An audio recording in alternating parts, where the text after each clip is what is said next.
بسم اللہ الرحمن الرحیم۔ السلام علیکم عزیز طلبہ و طالبات، یقیناً آپ لوگ صحت کی بہتر حالت میں ہوں گے اور اللہ رب العزت کی رحمتوں اور نعمتوں کے سائے تلے زندگی کے بہتر لمحات گزار رہے ہوں گے۔ عزیز طلبہ و طالبات، ہمارا نظام تعلیم دیگر شعبہ زندگی کی طرح ایک وبائی مرض کی وجہ سے مفلوج ہو کر رہ گیا ہے۔ ایسے حالات کے اندر جب تعلیمی ادارے بند پڑے ہیں، آپ لوگوں کو زیور تعلیم سے آراستہ کرنے کے لیے اسکول انتظامیہ نے جو ویڈیو لیکچرز کا سلسلہ شروع کیا وہ قابل ستائش ہے۔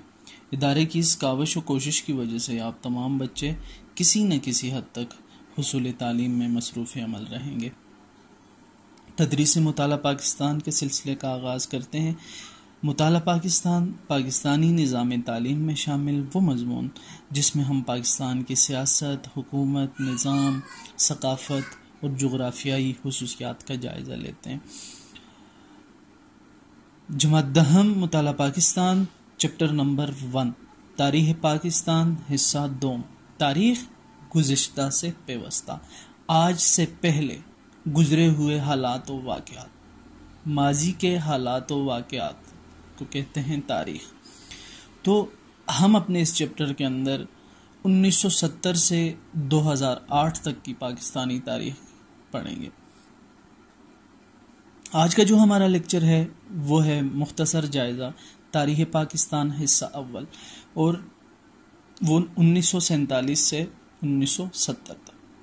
1947 کیا ہوا تھا؟ 14 اگست 1947 پاکستان کا قیام عمل میں آیا، اور یہ ایک ایسی جدوجہد کی یاد دلاتا ہے ہمیں جس کا مقصد نہ صرف انگریزوں کی طویل غلامی سے آزادی حاصل کرنا تھا بلکہ برصغیر پاک و ہند میں ایک نئی اسلامی مملکت کا قیام بھی تھا۔ مختلف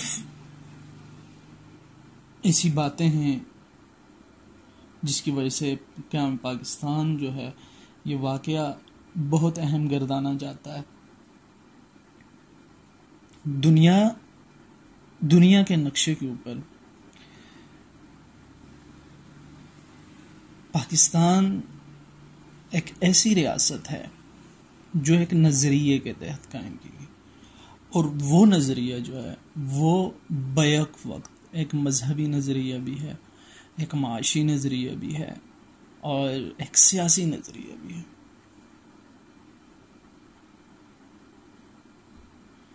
اس کے حصول اور اس کے لیے کی گئی کوششیں جو تھیں وہ ایک آئینی اور سیاسی جدوجہد تھی جس کے ذریعے پاکستان کا قیام عمل میں لایا گیا۔ تو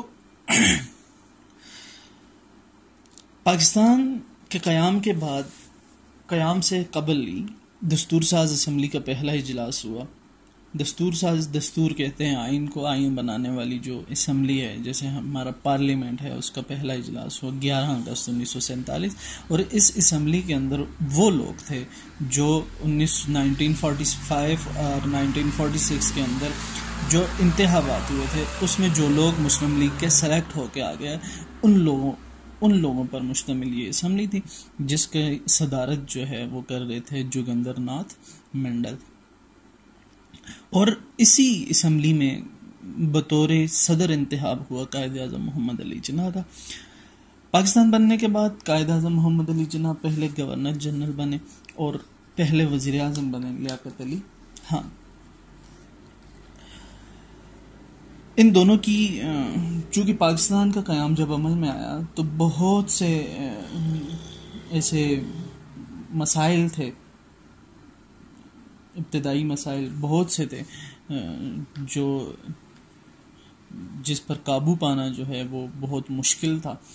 تو ان لوگوں نے یہ دونوں جو ہماری عظیم ہستیاں ہیں، عظیم شخصیات ہیں، قائد اعظم محمد علی جناح اور لیاقت علی خان، انہوں نے اپنی سیاسی بصیرت کی وجہ سے ان پہ قابو پانے کی کوشش کی، لیکن بہت جلد ہی جو ہیں یہ دونوں رہنما ان کا سایہ ہمارے سروں سے اٹھ گیا۔ ان دونوں کی ہی محنت و کوشش کی وجہ سے پاکستان جو ہے وہ اقوام متحدہ کا رکن بنا 30/9/1947 کو، اور اس کے بعد قائد اعظم محمد علی جناح جو ہے 11 ستمبر 1948 کو اس دنیا سے رخصت ہو گئے.